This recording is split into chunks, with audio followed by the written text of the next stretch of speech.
And the more that we can come back to how we do anything is how we do everything, I think is one of the steps that will start to heal a lot of what's going on in our world, in our society, and how we're all connected and we're all have so many different shared core values, and it's just a different perspective someone's seeing it from. Good morning, good afternoon, good evening, whenever this message reaches you. I have the pleasure of speaking to Sam Wakefield. He is the founder of Close It Now Sales Training. I had the pleasure of actually talking with him on his podcast the other day. It was a fabulous one, really great interviewer, and just a kind-hearted man. How you doing, Sam? I am fantastic this morning. Thanks for having me on, Will. I appreciate it. Thank you. Did I miss anything on the introduction? Like, I know No, you're a man of mystery. I'm a guy that talks for a living, basically. No, I do a lot of things, but no, for the sake of this episode, I think we're solid, man. I'm sure we'll get into a little bit of what I do and how I those types of things anyway. So, Kind of, you're just going to jump right into it, actually. So, why did you want to start having mental health on your podcast?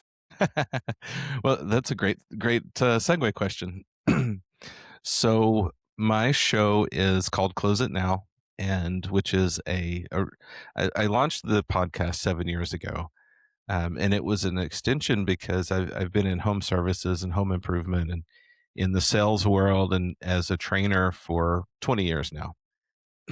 And I couldn't find a training out there that I felt comfortable sending my people to because everything was either super high pressure and and at the same time it was right before COVID happened, right before the pandemic, and so I've run a podcast and been doing this all through every bit of that journey. And one of the things that happened along the way is I realized that it doesn't matter if you're only focusing on a sales script and those types of things, then you're all, people are only going to ever see limited results and they'll never be able to grow past where their internal barriers are in their mind. And so, out of the last several years, my tagline has become work to become someone worth buying from. And that means just be a better human being. And as you function in integrity and service at the highest level, the only way to become someone better is to deal with our internal junk.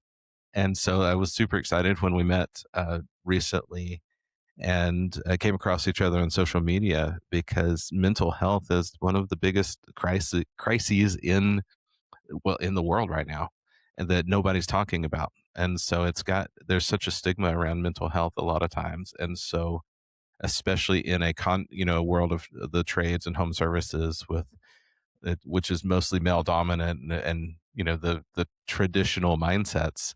And so that was the impetus to have you on the show. It's like, let's start normalizing this.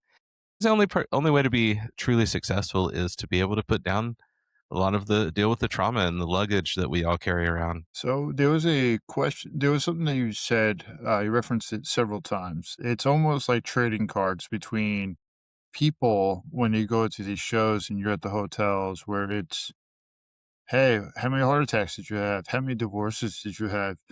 Tell me a little bit more about how the traveling, the sales, the constant getting after it, hmm takes a toll on the family and also on the body.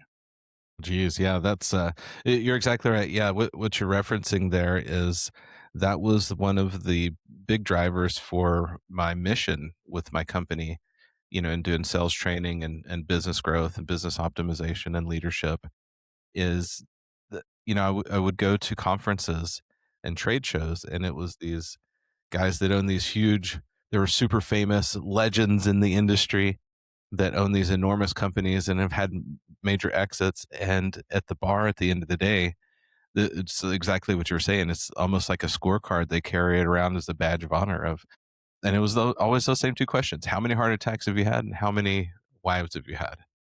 And it just grossed me out so much. I realized there's a better way. We have to do better. So to my mission is to raise the standard of basically everyone I come in contact with. But in my, where I really have the most impact is home improvement and home services. To tell guys and gentlemen and ladies that you can have both. It's not mutually exclusive. You can have an incredible home life. You can have incredible health as well as build a highly successful business. It's not one or the other. And so what that leads to is there's, the grind culture. Especially in the United States, it's some of the worst in the world for that is just the fact that and then especially now we've got all of these trainers that are coming up, quote unquote, your how do you 10x this? And if you don't have this incredible six-pack abs, then your wife's going to leave you and you're going to go broke and you're never going to be successful. People out here that are just spewing this vomit message all the time. And it's not healthy. And yes, I understand personal responsibility and striving to be more, do more. But when you're constantly only ever focused on how hard and how fast can I run, then you can't pour from an empty cup. And that's why this conversation I think is so important and valuable, because it's the big missing piece in a lot of industries that are really driven industries. I'm going to circle back to a thing that you said, being a person worth buying from. When you started to take that mantra, how did it impact your relationship with your family? It was clunky at first, actually, because I realized first of all that I had to, if I was going to do this with integrity, I had to live it and not just preach it. And so for my, in my own my own life, it was clunky at first, but at the same time, it forces you to really just get a big mirror out. And so the saying that I and mantra that I really believe and promote and live by that marries that one is sales is not it's not the performance of an hour, it's the overflow of a life. And because we just naturally will resonate with people. And we've all had those experiences in life. So I'll circle back to this, how it applied to me. But what I mean by that is, something I say really often is your energy introduces yourself before you ever knock on the door. And so we've all had these experiences in life. Say we're at a gala or a speaking event or a dinner or something, and no announcements made, no fanfares made. But it's all of a sudden the whole room seems to quiet down and everyone looks to see who just walked in. And we've all experienced that. We know what that's like. And so when that happens, my question then is why? What was different about that individual that made the entire room stand at attention without any kind of announcement? They just felt it. They knew that that person was somehow different. And so and of course, if you look at science, that's a measurable thing. With we're all these, we're basically batteries with the electromagnetic field around us. But what determines that the strength and the size of that field is our natural vibrational state, where our positivity, basically. If somebody that's negative and depressed and is struggling, that field is very tiny and there's no influence there. And so when I say work to become someone worth buying from, that means fixing all of the elements in your life to function at a higher state, to be the happier, positive, focused person has natural, just a bigger natural field around them. And again, it's science or it's woo woo, whichever way you want to look at it. But that's what I mean by being someone worth buying from is to work on the areas of your life to be a complete healthy person, because those are people that people want to be around. And then when you apply it to a sales role, because that's what I train, that it's just natural. So you don't have to have these crazy closing scripts or any of that kind of thing. There's no manipulation. It's a matter of just I'm a person of character, and so people naturally want to do business with you. And so that then and at the same time, so coming back to your question, that also means that I had to work on my personal relationships. I had to work on my relationships with my kids, the ones with my parents, the one with my partner.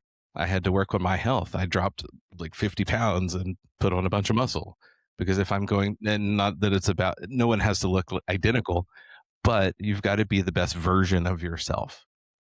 So nutrition, fitness, relationships, personal growth. Zig Ziglar used to say, personal growth is like taking a shower. You can't do it once on Sunday and expect it to last all week. And so, and then, and spiritual practice. I promote having a solid spiritual life. This is not about any specific religion. It's about doing things in alignment with your own core values that you know you should be doing to move that needle forward. You either are or you aren't. And so many of us, we get lazy or lax in a lot of these areas. But when you start to just very intentionally work on the small habits in each of those areas to move the needle forward, all of a sudden your whole life starts to expand in a way that, and it starts to multiply because each of those areas start to compound together. Hmm. So I got the tough question for you. As a father, as a partner, as a son, when you started to change your vibration, what kind of friction did it cause in those relationships? Even though we're all rooting for you, what is the friction that the blowback that you felt? Yeah, it's interesting. Thank you for that question. I've never analyzed it exactly like this. I would tell you that it was different with every different relationship. Um, with my in my core family here in my own home, with my kiddos, it was fantastic. It was positive. Um, with my wife, it was definitely positive as well, but different because of the relationship being different. There's times when I'm gung ho about something, and and it's like with everyone, you when you are on a path and someone else is or isn't on the exact same path, then you have to be. This is something that's really important to remember in your own growth journey, is not to shame anyone else if they're not on the same path with you, or they might be on the path but at a different place, moving at a different speed. And so many times we get so overexcited about what we're doing that we forget to look back outside and recognize they're in their own journey. And so and then actually going to my parents, they are not at all on any type of a growth path, mentally or internally. And so it caused serious friction there. In fact, to the place where I'm working really hard to repair some relationship because they decided that they don't want to grow. And so it makes a really difficult, like when we go back for the holidays and stuff. And so it's very difficult to exist in the same space when they are so vibrationally different. Doesn't mean I love them any less, but it also means that I can't, I have to protect myself and my family so we don't get drugged down into negativity more than we're able to recover from either. What about the relationship with self? Because there's a lot of doubt that comes in. There's all this other ways I want to go back to that the fully autonomous like thing where you just step up, wake up, take a shower, moving through the day, and that's you. How was it with the change mentally and physically and just emotionally? Yeah, that's y- I would, the way that my brain heard that question, I want to actually discuss slightly because it felt to me like the question was almost from looking backward in the review mirror as if it was a journey that we're past. But the way I want to, then the reason I bring that up, I want to really mention that there is no destination.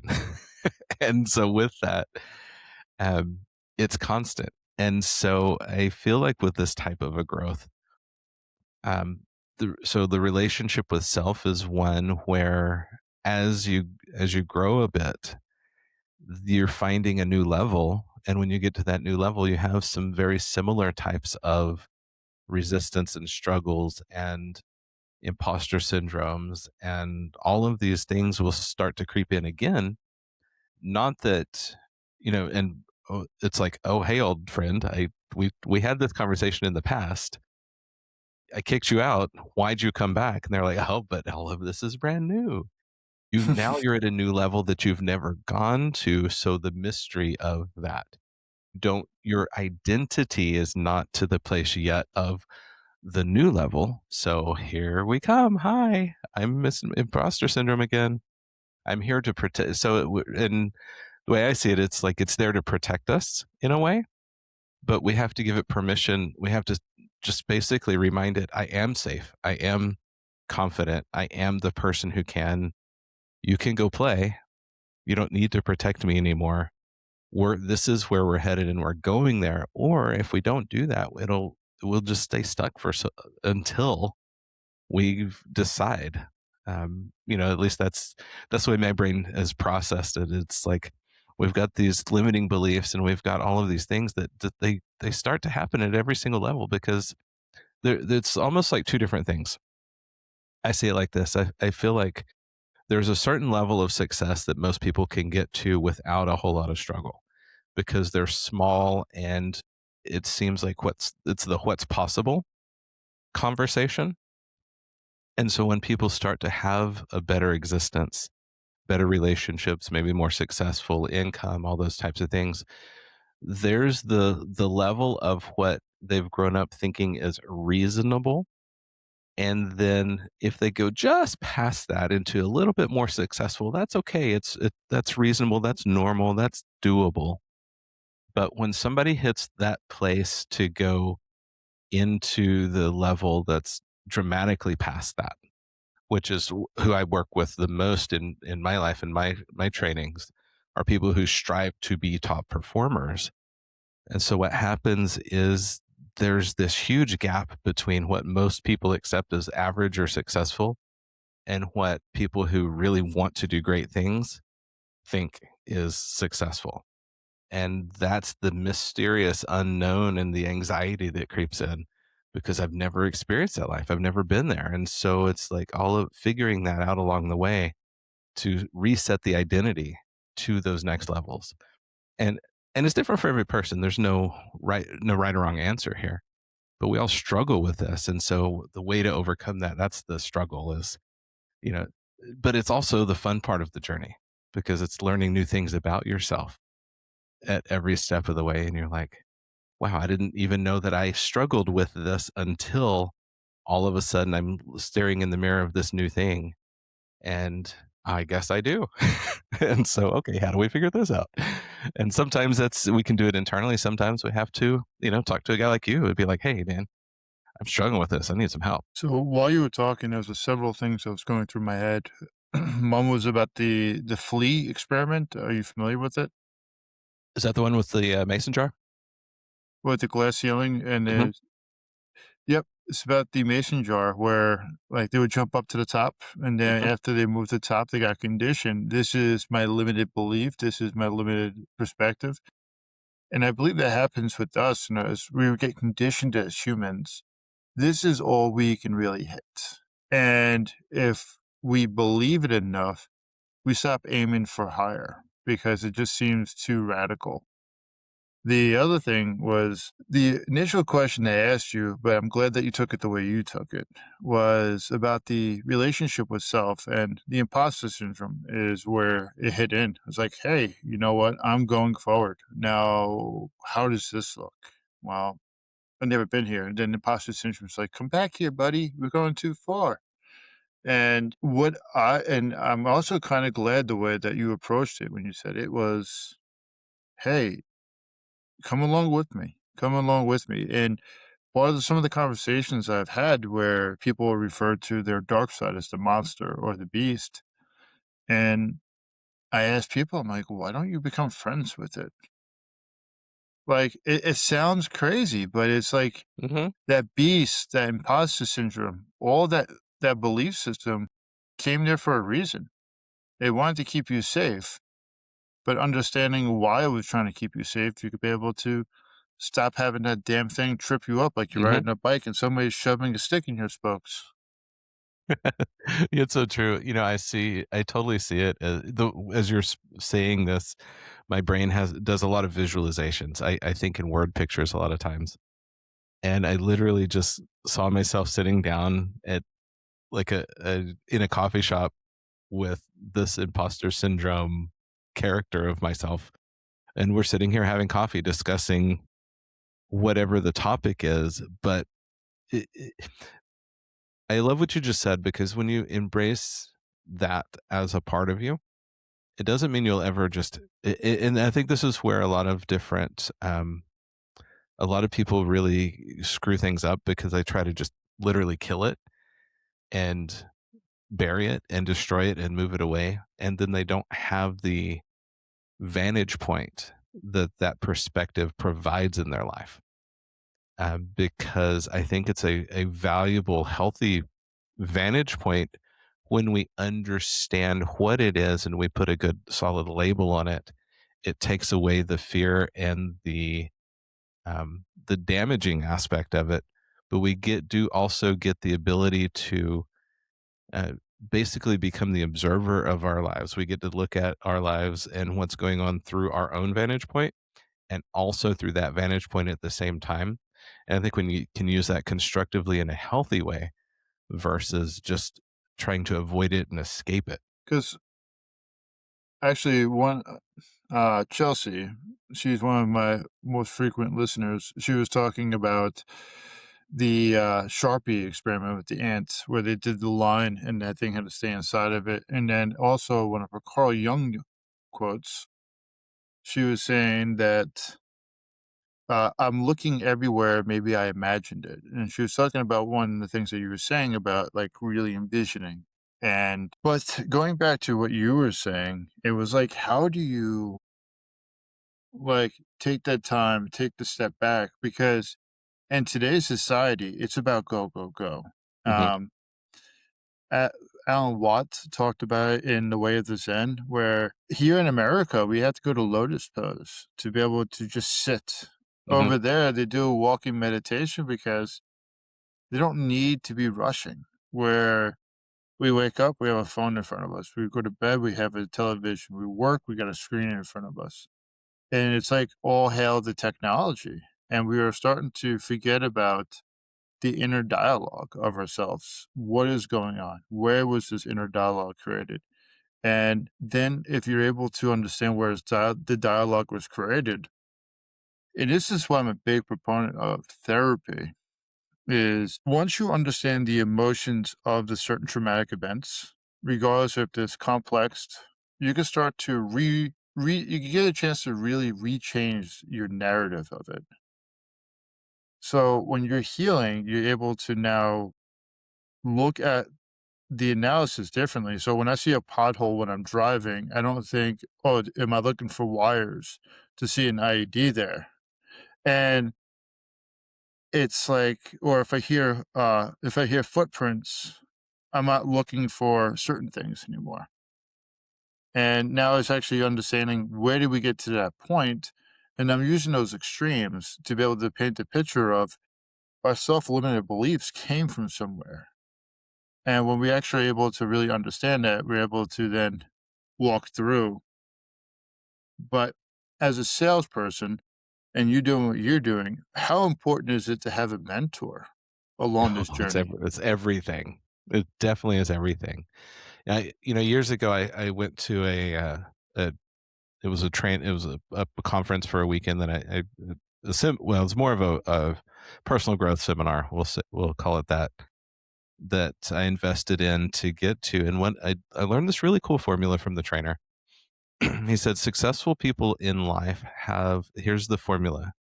He said always have a coach, sometimes multiple, and always have someone you're coaching, or a mentor and a mentee.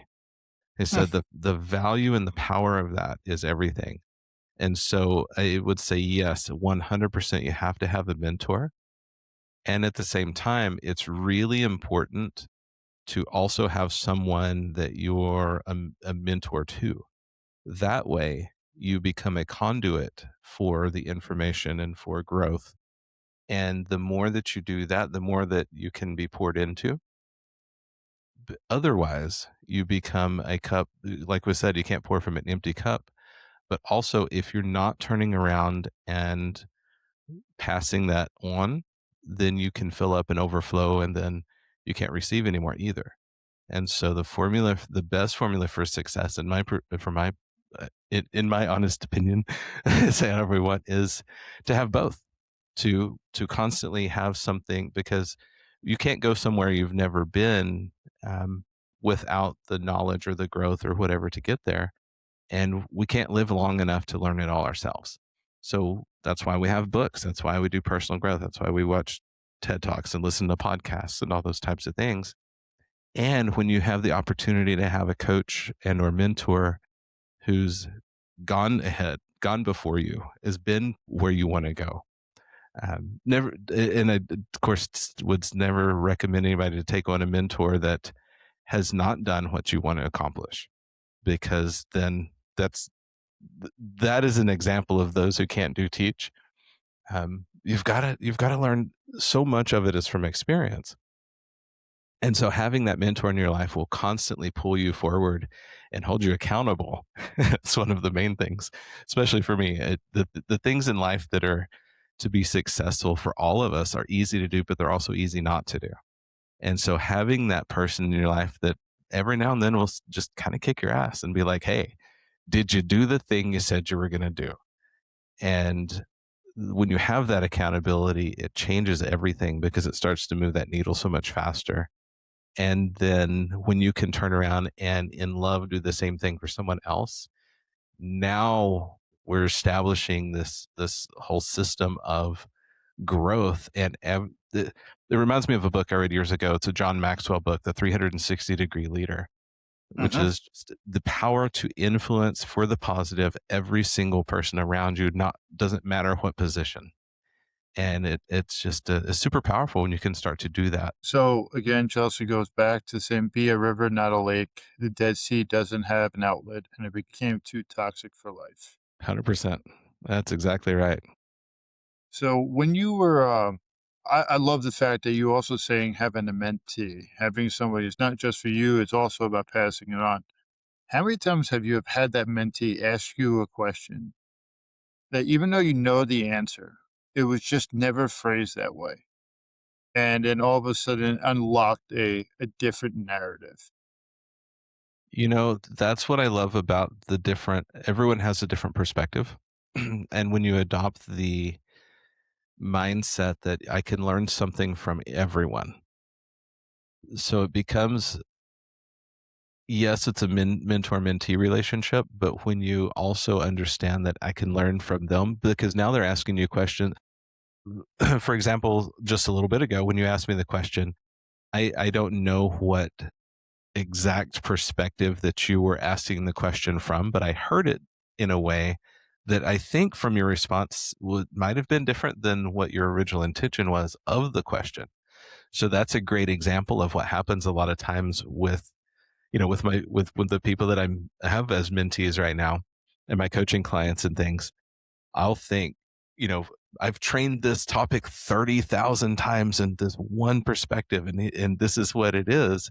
And then all of a sudden, they have this question that's like, and I just immediately have, wait a minute, this is so very different. I'm glad you asked that. And usually those turn into an entire new course or a training or a podcast or something. It's like, wow, I've never thought about that. But so I think that's the beauty of when multiple people come together, the ideas that are shared can now be multiplied and built upon, instead of just being and I think we really have to understand this idea that as solid as truth as there is, it's a relative perspective based on your own life experiences. There are not that many, especially in science now. You do some research, there's not that many absolute truths that are still holding constant. They're constantly breaking science all the time right now. And I really feel like a lot of that's happening in mental health and in a lot of the different other types of sciences. Is what we thought was one way for so long is now being completely disproven. And so we're in this really, if again, depends on your perspective. I feel like we're in this really fun melting pot of in this evolution of rediscovering a whole new way to do just about everything. I think we have had to, based off of the fourth industrial revolution coming through and with the AI and technology and repurposing the human identity, this really is forcing it. But what was interesting while you were talking earlier, just before, where it was about people phrasing things different, there is so much individual psychology that overlaps with the business psychology. Mhm, And I might have referenced this to you. I believe I did. Never Eat Alone. Are you mhm. familiar with that? Yeah, fantastic book. So, growing up the way I grew up, I didn't realize that, like, I always felt, and I would say at that time, it was an absolute, I always felt it was a tit for tat relationship, and I didn't want to owe anybody anything. And when I'm mentally trying to heal, and I started reading this book, and it was like, yeah, that is just like, it's called transactions. It's how you shut down the possibility of being able to really connect with a human. And it was talking about the infinite mindset, and then also having groups of people come together and talk. And I'm like, so even though I was reading about the stuff in psychological or nonfiction, it took up to that point to really be like, here's the key you've been looking for. I don't know if you have ever came across something very similar to that too. I know we're talking about people, but I wasn't Mm. sure if also other theories that just come across, and it's like, wow. It's almost like you just takes the, uh takes the pressure off your chest. Yeah, there's, I love I've been a voracious reader since I was in personal growth. Very seldom do I read a fictional book, every now and then, and usually it's something like The Alchemist that has a really Great book. solid story with it, or Four Agreements or something like that, what some people would call fiction, but normally it's nonfiction. And so since I was 19, I was blessed as very young in life. At 19, I was gifted my first personal growth book for my birthday. A friend of mine gave me Rich Dad Poor Dad by Robert Kiyosaki, and that just instantly He's a started Marine me on too. this. Yeah, instantly started me on this journey. But so to answer your question, so many times across my life, I've come across these different mantras or sayings that have just become my north star. And one of I was like, interestingly enough, I'm sure it spontaneously popped into my head this morning. I'm sure it was to remember to say it here. I learned this from one of my first business mentors years ago at the first company I was at. A guy named Brian Winkleman. He used to say, "Don't just do what's right, or don't do what's right. Do what's generous. Don't always just do what's right. Do what's generous."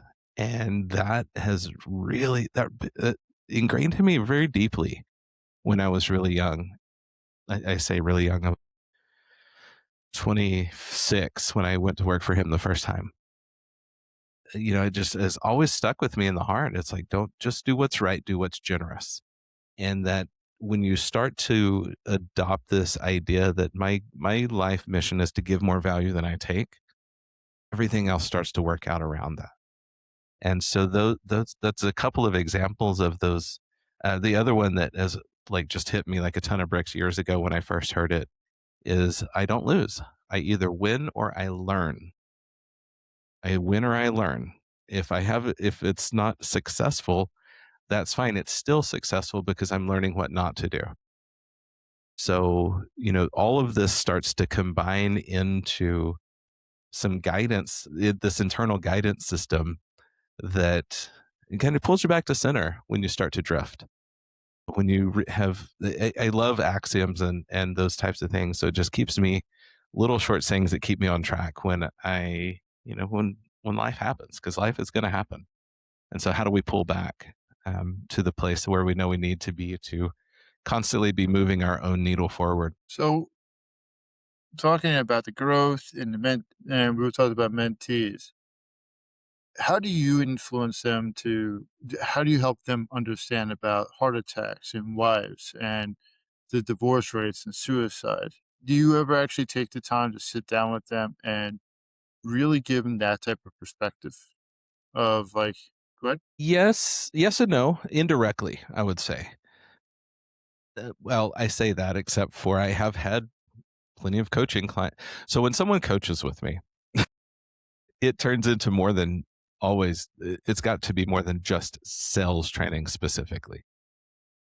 So, no one can really be around me for any amount of time that we don't talk about something important in life. Just because that's who I am. I'm not going to just stay surface level because I feel like that's a waste of time for everyone. And so, yes, there have been, generally speaking, I always take people through exercises on how to improve the different areas of their life in a nice, in an organic way that's not forcing things, but also, inspiring growth. Because my expectation when I work with people is they're they're coachable and they're going to implement the things that we discuss. Of course, success happens at the speed of implementation, and that's also my measuring rod with them of how I know things may or may not be going on in their life that we need to discuss. Because when someone's not implementing the basics and the business things, then we'll just have a session. I'll just like hold the phone. Let's pump the brakes. Let's have a real conversation and drop in what's going on. And so then we, can start to address a lot of the other more serious topics a lot more directly. And so that's where I think any good coach should be able to bleed into different areas of the life of components to someone's life.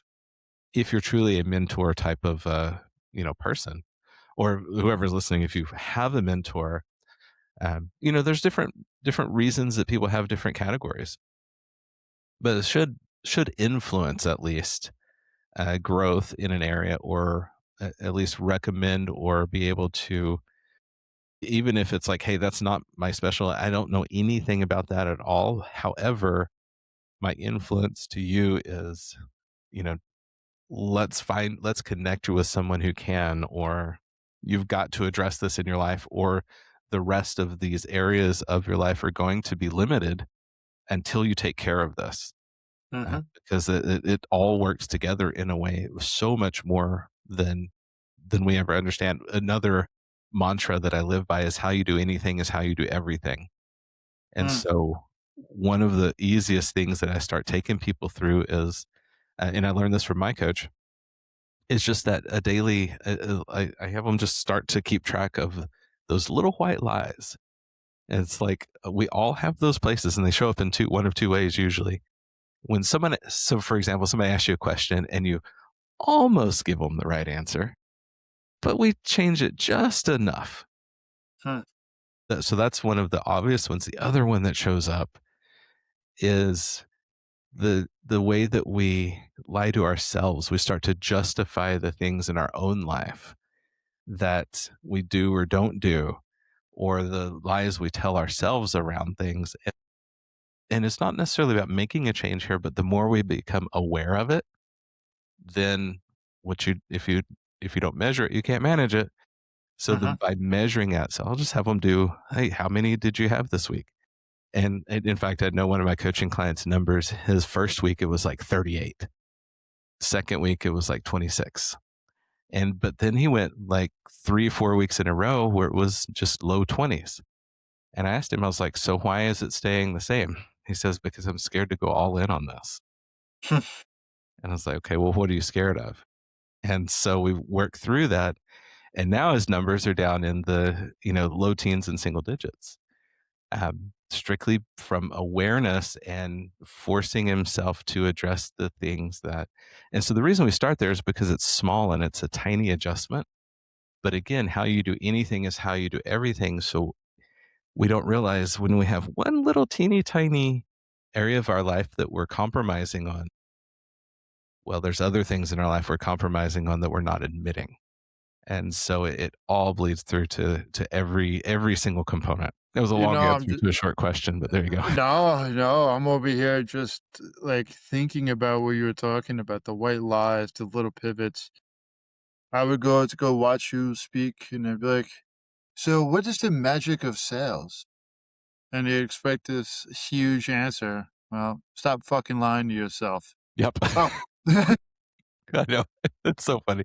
When people so here's a fun sales example around that. When people, because the biggest question I get, of course, is people want to be able to make more sales, to make more money, and the whole cycle. So, of course, in that conversation, it's always, "Hey, I need help overcoming objections." And so my question to this is literally where we start. It's like, "Okay, what's the main objection you get?" And we'll say it's, "Oh, they always have to get 3 bids." Okay, always. so I asked them, I was like, "Well, when you shop, how do you buy? Do you always get 3 bids?"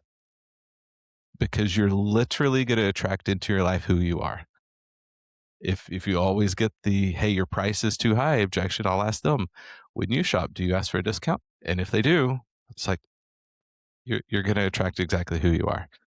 You might not have to verbalize it, but we we are the thing.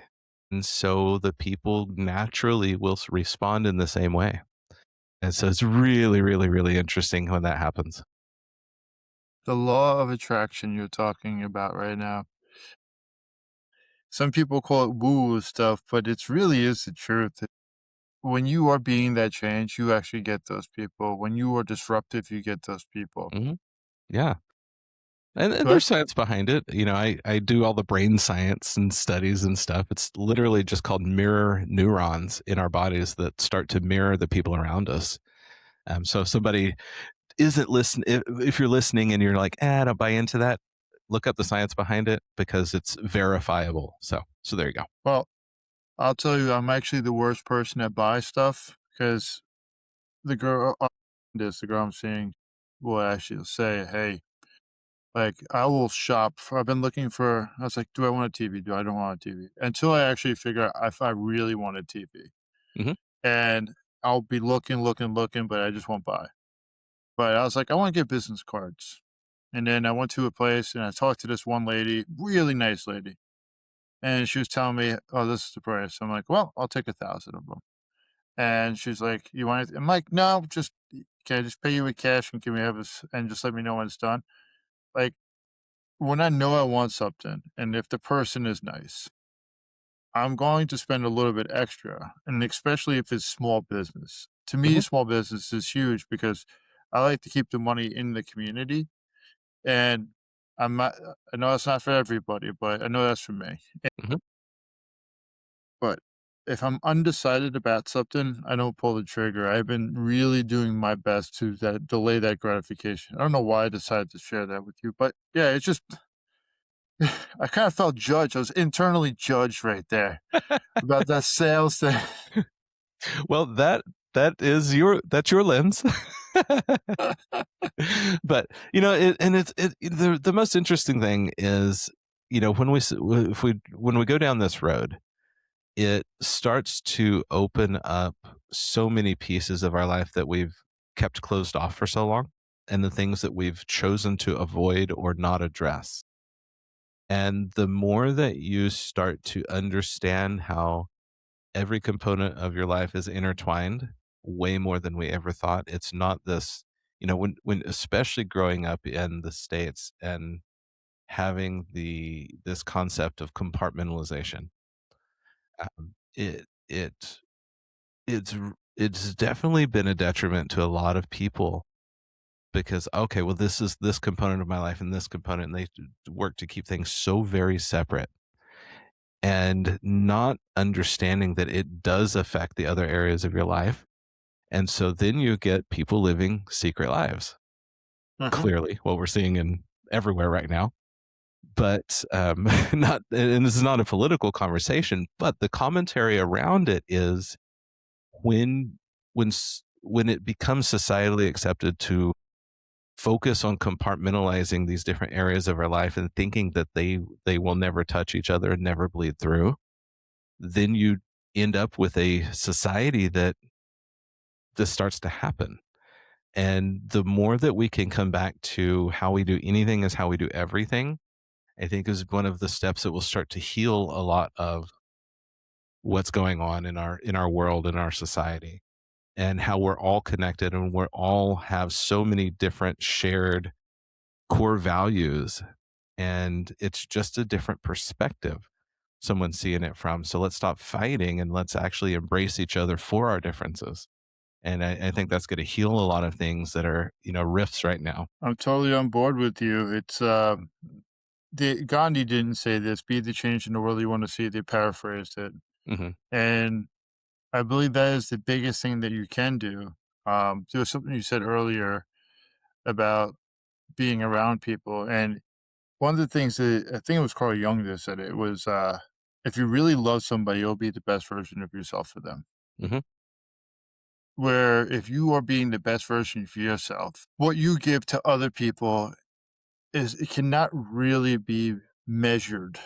It's like you come across somebody and they're having that bad day, and all you do is give them that smile. You just give them that little smile. It might actually be really upset that you smiled at them, but at the same time, it's like they didn't get that hostility that they've been so used to and so primed. Hmm. And even though you're meeting them with love, I believe the more that we love ourselves, the more that we're able to really love other people. Hmm. And I do believe what you're saying, that love will be able to impact it. So the reason I keep looking down is I got myself a puppy last Tuesday, not this week, last week. And he was biting my toe before. Now he's biting my chair. So that's why I'm a little bit distracted. It's all good. It's But, all good. I was going back to it. It's like how we love. It's like, how do we actually really like change the world? And it is with love. And it deals with self-love. And I really enjoyed, like, 'cause I know when we were talking first, you were telling me about your own little, about not your little, but how your own journey was Hmm. and how it impacted you. Like some people, they need to get into the details. Some people just need to talk about how the change looks. Hmm. And I believe business and psychology have so much overlap to it. Oh, it does. When one of the things that I think has helped so much along the way, and like I said, it's a constant journey. I mean, literally, rewind back 6, 8 months ago before I got my latest coach. I was in a wall kicking moment of life and was like in this place of desperation in a way that I haven't been in a long time. And, a lot of people would look at and be like, oh my God, what are you talking about? You're so successful, etc. And I'm like, yes, from perspective, but I know that I'm not doing well. And so it it causes us to always I think that one of the best things we can do is always be self-analyzing, and not in a critical way, but in a way of what can I improve? What can we do? And here's a great example. I mean, we all go through so many people have such horrible experiences in life. And one of the things that I learned a long time ago, and this really started about 12, 13 years ago now. So just a quick snapshot of a journey that I've been through. My 30s were hellacious. I'm 46 now, but my 30s were an absolute train wreck for a while in some ways. In other ways, business wise, I was winning national awards and getting national credibility. Now, the reason I bring this up is we have the ability to choose. One of my favorite mentors that I've had in life is Jim Rohn. Hmm. His fantastic, like all of the incredible personal growth stuff. And one of his quotes, I'm going to paraphrase this quote, is the winds of life blow the same on everyone. It's how you set your sails that determine if you make your destination or if you're bashed into the rocks. And so it's learning how to not just react, but how to choose a response. Because in every situation, we have a fraction of a second that we can either impulsively react or we can choose the response. And so that's the context for starting in my 30s. It started with my brother-in-law was on my installation crew at the company I was at, and he one day he didn't show up for work. We go well check. He committed suicide, which started this interesting season of life where it was a year and one day later, my wife's parents and her grandparents on her mom's side were in a horrible road rage traffic accident, and it instantly killed everyone in the car except for my father-in-law. And then 4 months later, my sister-in-law lost a 1 month old to SIDS.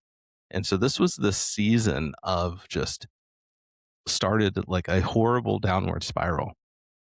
Think and what I learned, the reason I bring that up, what I learned through that is, one of the coping mechanisms that my wife and I reached for was alcohol.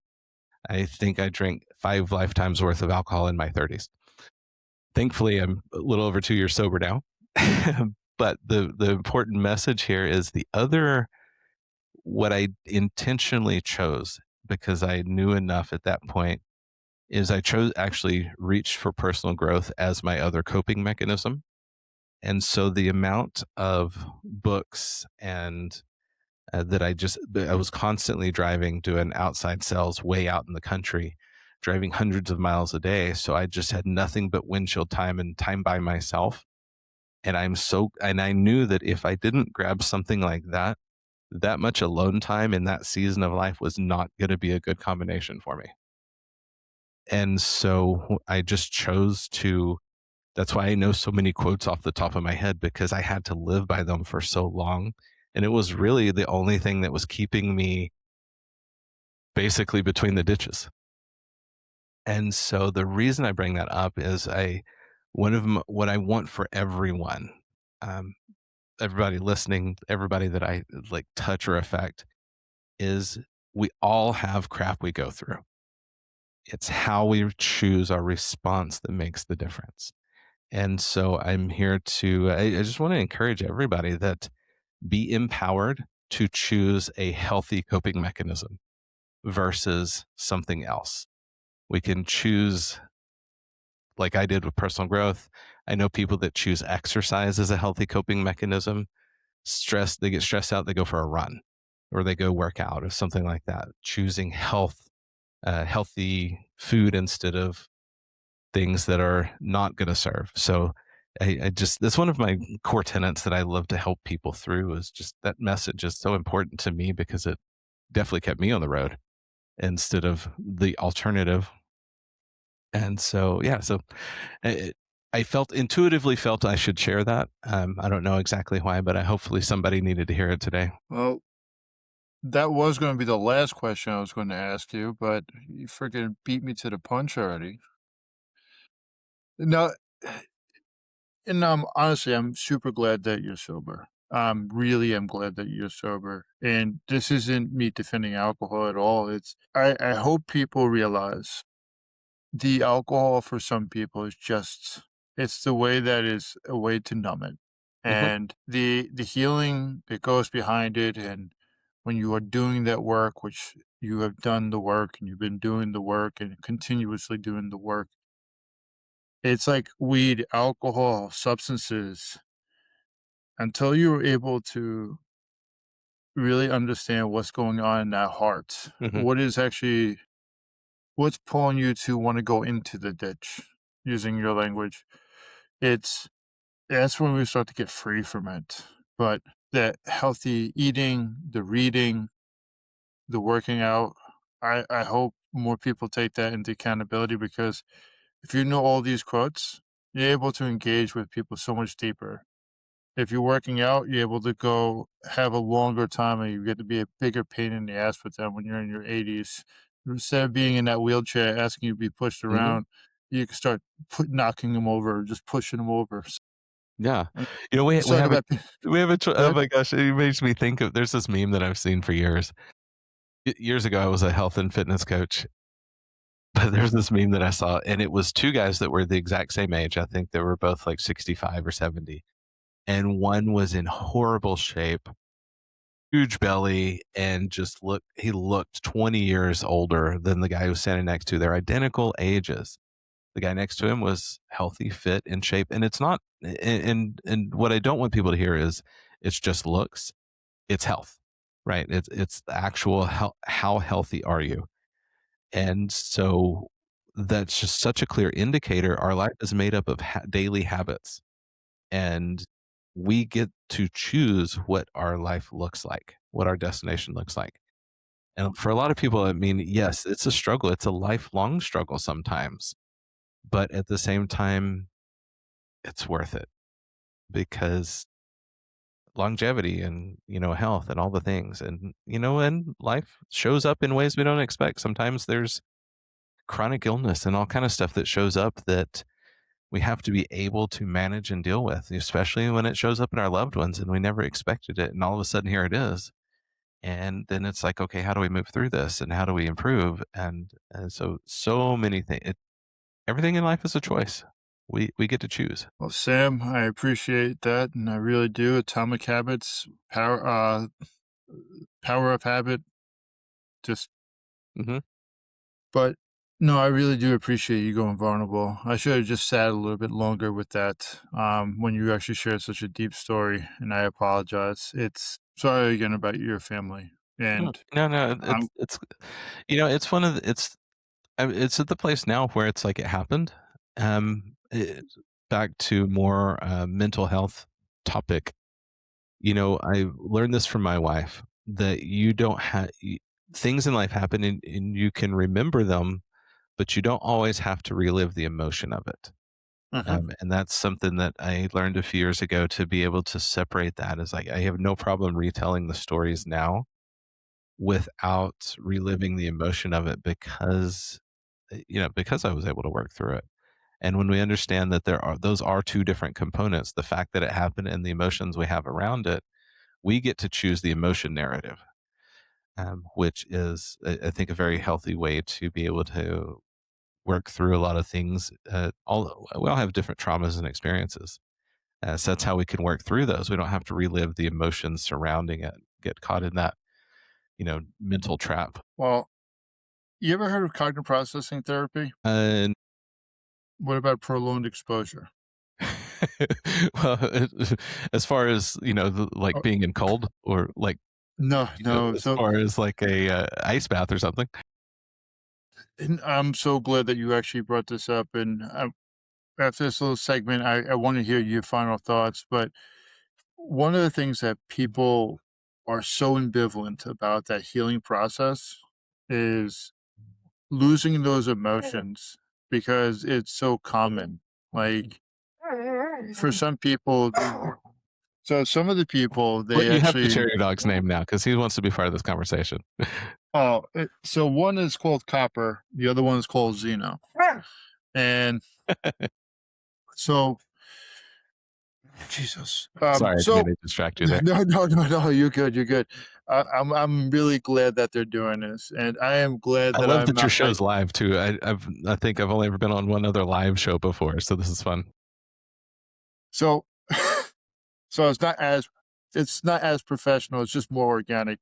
Yeah, So I love it. the way that I when I was doing the peer role was, hey, when you are working through this, you'll still have the same memories. It'll still be a historical event, but the emotions won't be there. It won't be creating this volatility, this need to run, this need to be scared. The anniversaries of the dates will become not as harsh, not as critical. The buildup of the date won't be as bad. The residuals of that date won't be as taking so long to come down. And you're not forgetting about those people, but you're continuously living for those people. Hmm. And it's hard for people to really understand that while they're in that moment in time, but it's really cool. And yeah, I wanted just to touch base with that because that's something I've been preaching for a while, and I'm so glad that you brought it up. Can um can I ask you for your final thoughts on what is the last message you want to be able to give to people? I think for this show, my what I would say is you're the author of your journey. You're the author of your life. And so, well, actually, let's marry two different ideas together here for this. One is you're the author of your journey, so you get to choose what it looks like. Just because your first 20 chapters or 15 or 30 or 40 or 50 chapters looked a certain way doesn't mean you can't have a plot twist.